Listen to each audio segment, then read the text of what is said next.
All right. Assalamu alaikum, peace and blessings, everyone. I am going live on the IG as well. Here we go. Bam. All right.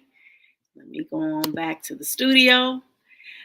All right. I hope everybody is doing great, fantastic, splendid, all of that beautiful, phenomenal stuff that comes to my mind, the adjectives that come to my mind when I come on here, because I am always super excited, elated, and just outright happy to come on here and be able to read to all of you. Please make sure that you grab your babies, grab the little ones, because this one is going to be a treat. All of the books that I read are treats because these books right here are giving us knowledge. Sometimes they're funny, sometimes they're serious. But most importantly, I try my best to make sure that I'm showing books that represents majority Black people, Black culture, Black experiences. For those of you who don't know who I am, my name is Miss Sasha, and I am the founder and executive of ABC Read, which is a nonprofit organization. And our mission is to develop and nurture a culture of literacy in Black and underserved communities. We've been doing this for 10 years. This is our 10th year. The nonprofit actually technically got established December of this year. December of 2014, So with that being said, I'm just super excited. We've given away close to 6,000 books. Our intention is to give away 10,000 books by the end of this year, inshallah, God willing, and I know we will do that. And we just finished having a dope, phenomenal reading event. I talk about that a lot because that is one of the things that we do at ABC Read. We have great reading events with great activities. The intergenerational piece is just, it is something that is not only needed, but it's just so special and warm. When people come to our events, that's what they feel. That's what they talk about. The elderly brother, it was his first time there. As a matter of fact, it was two elderly people who were there. It was their first time at our reading event, and they were just like all smiles. And that's what we intend to do, bring happiness to the community, and it's all centered around literacy. All right, so let me begin. So this is the book right here that I intend on reading to everyone today. This is The Secret Garden of George Washington Carver. And it was written by Jean Barretta and illustrated by Frank Morrison. All right. So this is an entry point. What do I mean? This book right here should start a conversation in your homes, in your communities, with your young people about George Washington Carver, who this man was, the legacy, the imprint that he left for all of us. And it was even said that Henry Ford, the one who started the implementation of the plant of mass producing cars, that he got that idea in terms of how he ran his plants from George Washington Carver. Okay. So, of course, you know how Black folks, you know how we do. We always inventing stuff, teaching people stuff, because that's what we do. All right. So let me go ahead and dive right into this phenomenal book.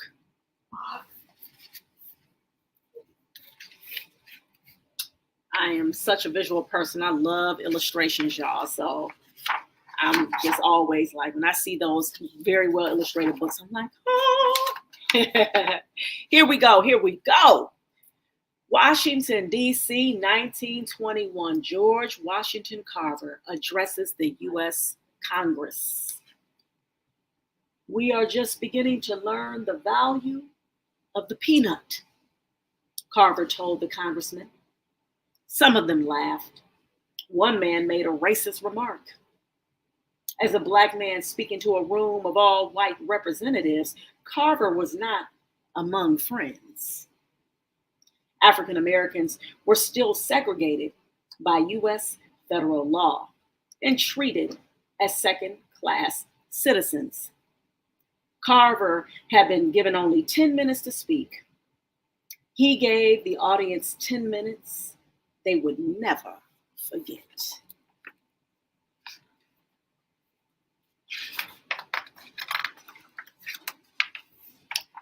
Carver showed them how peanuts could be used to make dozens of items, including face cream, soaps, ink, cheese, instant coffee, paper, paints, glue, and much more.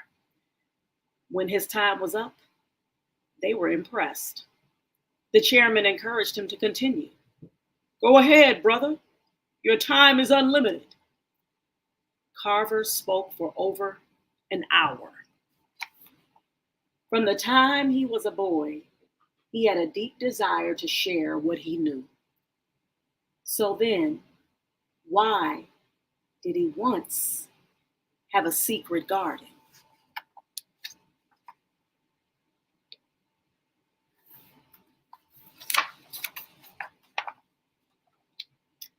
Diamond Grove, Missouri, 1874.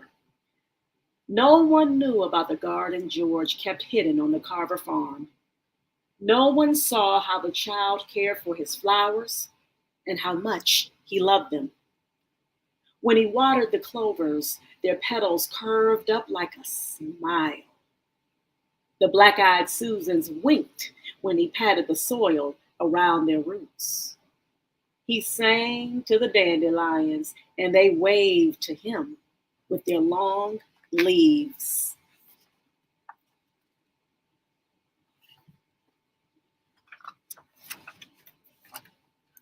People used to tell him that growing flowers was a foolish waste of time. Why don't you grow something you can eat? Neighbors said. You can't make any money selling flowers, said his brother James. They're only good for attracting bees. Don't let flowers take you away from your chores, warned Moses and Susan Carver.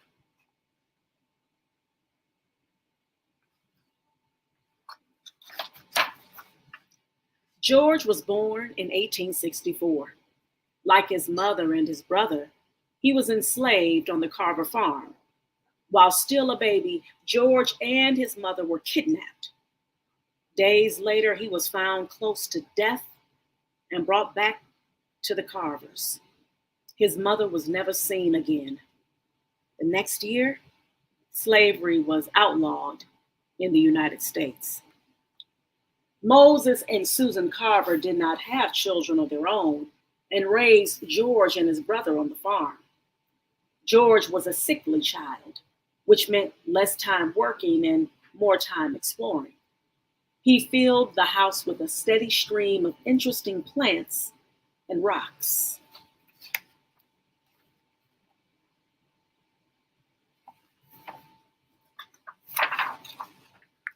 Susan taught him how to be creative with the little they had. Nothing was wasted. Turkey feathers were used to make sewing needles. They made dyes from nuts and berries. They used plants and leaves for medicine.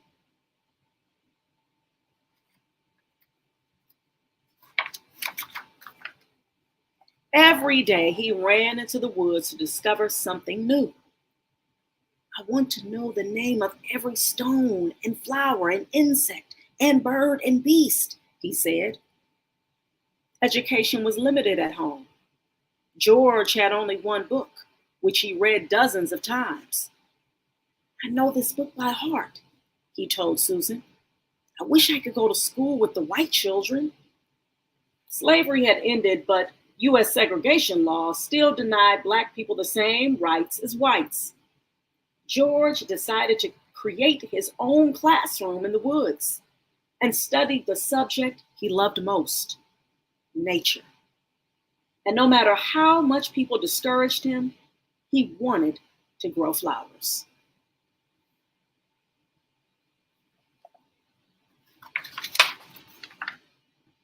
George decided to grow them in a secret garden. No one could find them or tease him. It became a magical place for him.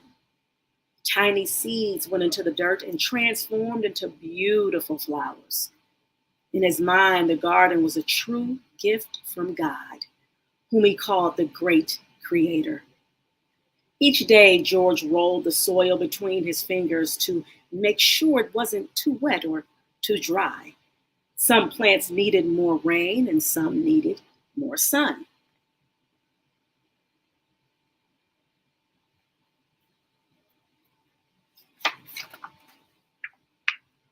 Come here, you need a haircut, George said as he cradled a daisy in his hand and clipped off its dry petals. He spread them around the soil to help the flowers grow. At first, the gardening was difficult because he couldn't ask for help and reveal his secret. The more he experimented, the more he learned.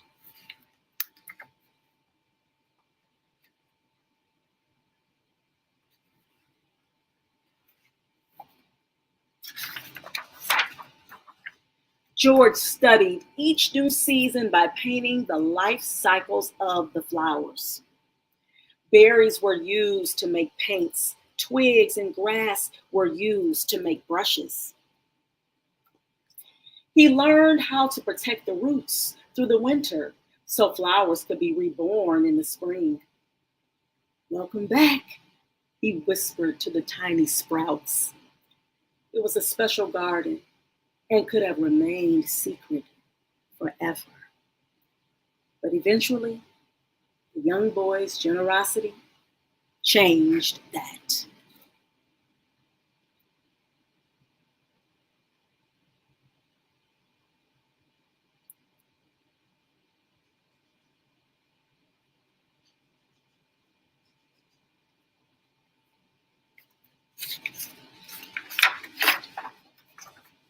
When George met a neighbor with a sick plant or flower, he offered to care for it. Part of his garden became a plant hospital. Wilting plants went in and blooming plants came out. No one could believe that such a small child had so many big ideas. Here comes the plant doctor, they'd say whenever he paid a visit.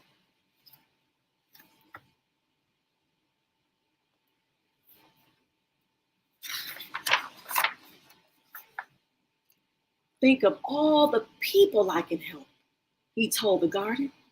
It inspired him to see their flowers growing side by side with his flowers. George breathed a sigh of relief. There's no need to be secret anymore. George knew there was much to see and learn away from the farm. At the age of 12, he said goodbye to his garden and set off on his own for a new adventure.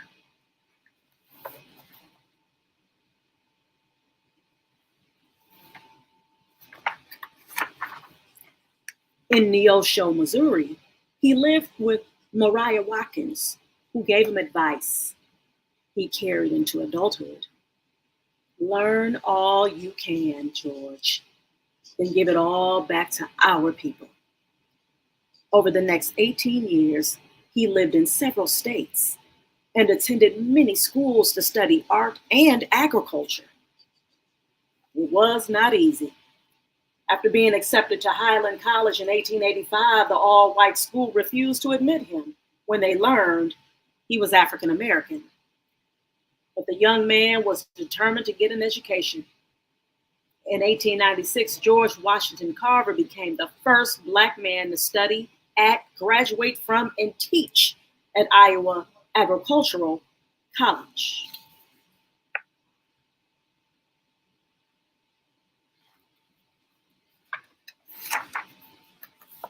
The same year, Booker T. Washington, president of the Tuskegee Institute, hired him to teach agriculture.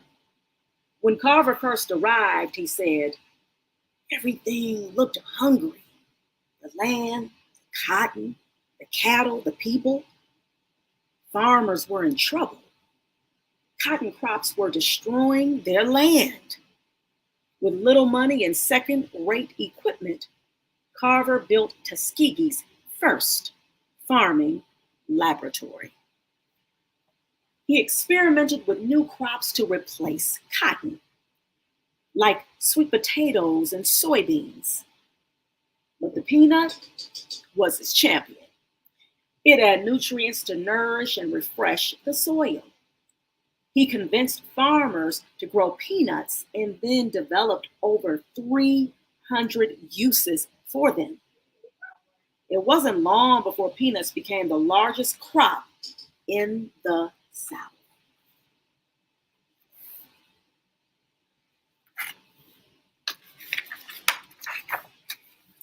Carver also created a traveling schoolhouse called the Jessup Agricultural Wagon to visit poor farmers. It offered everything from tool demonstrations to medical care to pamphlets on how to improve farms and live healthier. In its first summer, the wagon visited over 6,000 people. Carver's advice saved countless farms and families. What would you like to learn today? He asked a farmer. The best time to plow or how to raise a strong cow?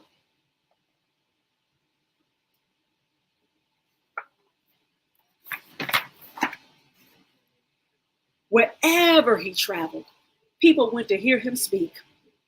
After his historic day in front of the U.S. Congress, he became a living folk hero. He was also recognized as an early environmentalist, a voice for racial harmony, and an advisor to world leaders.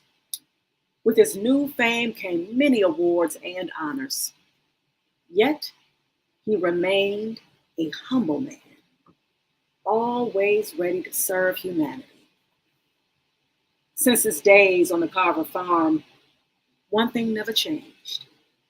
Day after day, I spent in the woods alone in order to collect my floral beauties and put them in my little garden I had hidden in the brush not far from the house.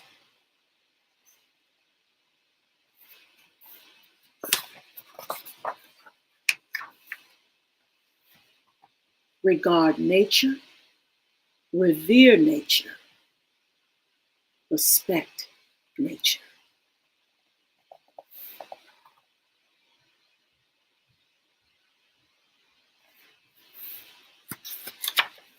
The end. And this is a timeline of our dear brother, George Washington Carver. I mean, just an absolute genius. And what was so genius about him, what I appreciated from learning about him while reading this story, is his care and love and attentiveness that he had for nature, how he talked to the plants, how he just made sure that they were very well cared for and loved. And that's why I truly believe that he had the success that he had. And it's unfortunate with the ugliness of racism and slavery, the disregard for humanity, and it turned into really the disregard for any living thing. But here it is, George Washington Carver, through all of that, in spite of that torture, him being torn away from his mother. I mean, just, heartache after heartache after heartache. He still was able to find that humanity inside of him. And as we see, he didn't allow the bitterness to overtake him. And that's one of the lessons that I pray that everybody gets from this story. And it wasn't about him worrying about trying to, appease white folks. His thought process was trying to keep his humanity in spite of the insanity that was being taken place during the tumultuous, horrid, hellish enslaved times. So I hope that everybody got that message and many other messages that that you can think of that you came up with during this read aloud. So with that being said, I hope that everybody enjoyed it as much as I did.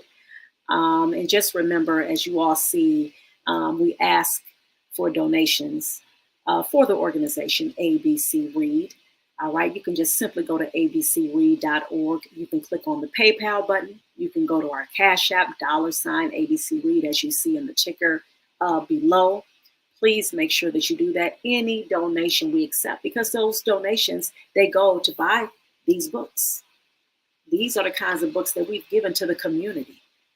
We don't just give little tiny little books. We want to give books that we know that's important, books that are representing our community, books that are educating, entertaining. They are funny, mysteries, all types of books. And we give away new or gently used books. So we're very selective about our books, okay? We don't play. That's why over 10 years, we've given away close to 6,000 books. You have other organizations, they give away books. They've given away close to millions of books. But I'm going to tell you now, we don't just accept any old kind of books, and we're not just in the game of just quantity. We're about quality. That's what ABC Read is about. Sure, we can take all kinds of books and, we can be like, yeah, take them all. And then just, yeah, see, we're giving away books. See, no. We ain't about that life, honey. We about that good stuff. We about them good books. Because we have a pulse on the community. We have a connection with the community. These are the kinds of books that our babies need in their home libraries. And we also give books for adults as well. So with that being said, again, we appreciate your donations.